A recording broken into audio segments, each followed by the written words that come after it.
ಪಕ್ಷದ ಶಾಸಕರು ಬಿಪಿ ಹರೀಶ್ ಅವರು ವಿಜೇಂದ್ರ ಅವರ ರಾಜೀನಾಮೆಗೆ ಆಗ್ರಹಿಸಿದ್ದಾರೆ ಸರ್. ಬಿಜೆಪಿ ಶಾಸಕರೇ ವಿಜೇಂದ್ರ ಅವರು ಅಡ್ಜಸ್ಟ್ಮೆಂಟ್ ಇಂದ ಗೆದ್ದಿದ್ದಾರೆ ಅಂತ ಹೇಳಿ ಕೆಪಿಸಿಸಿ ಅಧ್ಯಕ್ಷ ಹೇಳ್ತಾ ಇದ್ದಾರೆ. ಸೊ ಹೀಗಾಗಿ ರಾಜೀನಾಮೆ ಕೊಟ್ಟು ಗೆದ್ದು ಬರಲಿ ಅಂತ ಹೇಳ್ತಿದ್ದಾರೆ ಸರ್ ನಿಮ್ಮ ಪಕ್ಷದ ಶಾಸಕರೇ. ಅಲ್ಲದೇನು ತಪ್ಪೇನಿಲ್ಲ. ಅಲ್ಲಿ ಈಗ ಎಲ್ಲ ಅಡ್ಜಸ್ಟ್ಮೆಂಟಲ್ಲಿ ಒಬ್ಬನಿಗೊಬ್ಬನು ಅಡ್ಜಸ್ಟ್ ಮಾಡ್ಕೊಂಡೇ ಬರೋದಿಲ್ಲ. ಎಲ್ಲ ಪಾರ್ಟಿಯವರು ಅಷ್ಟೇನೆ. ಈಗ ಸುಮ್ಮನೆ ಈಗ ನಾವು ಜನನ ಫೂಲ್ ಮಾಡ್ತಾಯಿದ್ದಾರೆ, ಜನನ ಫೂಲ್ ಮಾಡ್ತಾರೆ ಮೂರು ಪಾರ್ಟಿಯವರು. ಅದಲ್ಲ, ನಾವು ಬೇಕಿಲ್ಲ. ಯಾಕೆ ಬೇಕು? ಅಲ್ಲಪ್ಪ ನೀವು ಜನಕ್ಕೆ ಏನು ಬೇಕು ಕೊಡ್ರೆ ಅಂದರೆ ಇವರೇ ಒಬ್ಬೊಬ್ಬ ನನ್ನ ಕಡೆ ನಾವು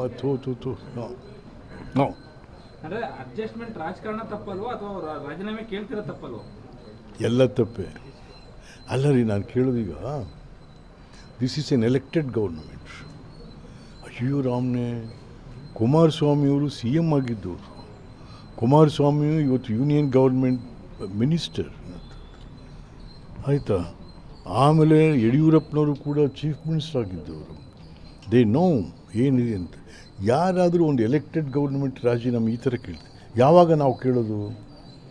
ಏನಾದರೂ ಕೂಡ ಯಾವುದಾದ್ರೂ ಕೋರ್ಟಲ್ಲಿ ಇಲ್ಲ ಇಲ್ಲ ಇದೆಲ್ಲ ಪೂರ ತಪ್ಪು ಮಾಡಿದ್ದಾರೆ ಅಂತ ಆದಾಗ ಕೇಳೋಣ. ಏನಿಲ್ವೇ ಇಷ್ಟೆಲ್ಲ ನೋಡಿ ಯಾವ ಪಾರ್ಟಿಯವನ್ನಾದರೂ ಪಿ ಎಲ್ ಹಾಕಿದ್ನ ಪಬ್ಲಿಕ್ ಇಂಟ್ರೆಸ್ಟ್ ಲಿಟಿಗೇಷನ್ ಇಲ್ಲ. ಇದೆಲ್ಲ ಏನು ತೋರಿಸ್ತಂತೆ? It's all adjustment. ಸುಮ್ಮನೆ ಜನರ ಕಣ್ಣಿಗೆ ಮಣ್ಣೆರ್ಚೋ ಕಥೆ ಆಗ್ತಾಯಿದ್ದಿಲ್ಲ. ಜನದ ಕಣ್ಣಿಗೆ ಮಣ್ಣೆರ್ಚೋ ಕೆಲಸ. ಇಲ್ಲಿ ತಪ್ಪು ಒಪ್ಪು ಕಾನೂನು ಬೇರೆ. ಕಾನೂನು ಪ್ರಕಾರ ಸಾಮಾನ್ಯ ಜನಕ್ಕೆ ನಿನ್ನ ಕಾನೂನು ಏನಕ್ಕೆ ಗೊತ್ತಾಗುತ್ತೆ? What is the public perception? Public ಪರ್ಸೆಪ್ಷನ್ನ ಸರ್ಕಾರ ಕರೆಕ್ಟಾಗಿ ಅಂಡರ್ಸ್ಟ್ಯಾಂಡ್ ಮಾಡ್ಕೋ. ಏನಿದೆ ಇವತ್ತು ಪಬ್ಲಿಕ್ ಪರ್ಸೆಪ್ಷನ್?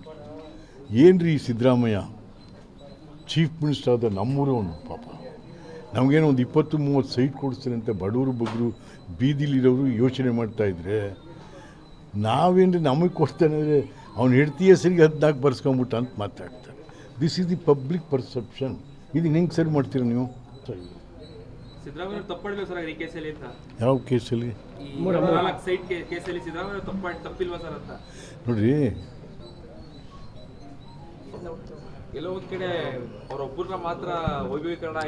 ಸರ್ ಇಲ್ಲಿ ಏನಾಯಿತು ಅಂತಂದರೆ, ನಾನು ಹೇಳಿದ್ದೀನಿ ಮೂರೂ ಪಾರ್ಟಿ ಒಂದು ಜನಾಂದೋಲನ, ಇನ್ನೆರಡು ಎಂಥದ್ದು ಪಾದಯಾತ್ರೆ.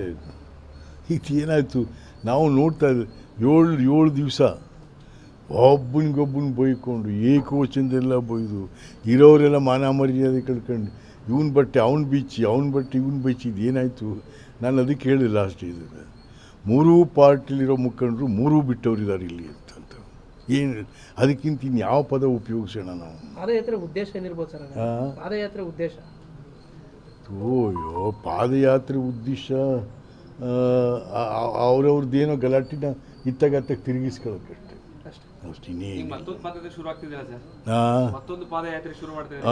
ಇವರು ನಮ್ಮ ಯತ್ನಾಳ್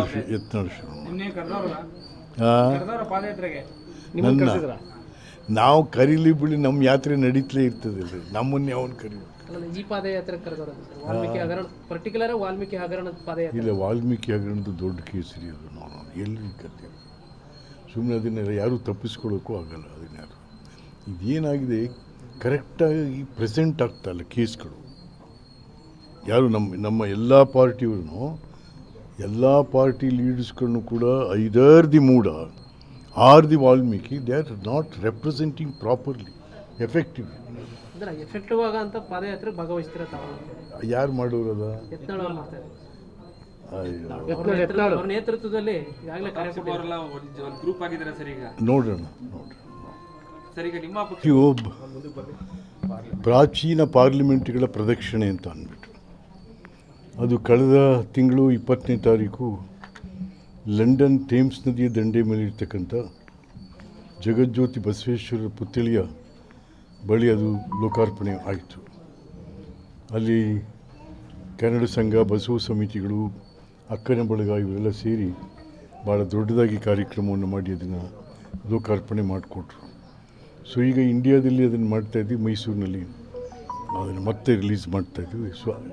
17 ತಾರೀಕು ಬೆಳಗ್ಗೆ 11 ಗಂಟೆಗೆ ನಮ್ಮ ರಾಣಿ ಬಹದ್ದೂರ್ ಸಭಾಂಗಣದಲ್ಲಿ ನಮ್ಮ ಸಂಸತ್ ಸದಸ್ಯರು ಮಹಾರಾಜರು ಅದನ್ನು ಬಿಡುಗಡೆ ಮಾಡೋರಿದ್ದಾರೆ.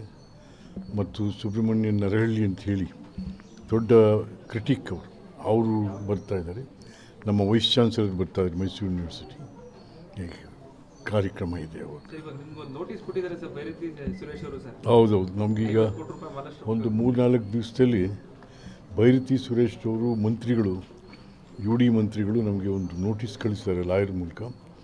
ನೀವು ನಮ್ಮನ್ನು ಪದೇ ಪದೇ ಟೀಕೆ ಮಾಡ್ತಾ ಇದ್ದೀರಾ, ಇನ್ಮೇಲೆ ಟೀಕೆ ಮಾಡಬಾರ್ದು, ನೀವು ಏನಿದ್ರು ನೀವೇನೋ ಆ ಥರ ಮತ್ತೆ ಮಾಡ್ತಾರೆ, ನೀವು 50 ಕೋಟಿ ರೂಪಾಯಿ ನಿಮ್ಮ ಮೇಲೆ ನಾನು ಮಾನನಷ್ಟ ಮೊಕದ್ದಮೆ ಹಾಕಬೇಕಾಯ್ತು, ಹುಷಾರ್ ಅಂತ ಹೇಳಿದ್ದಾರೆ.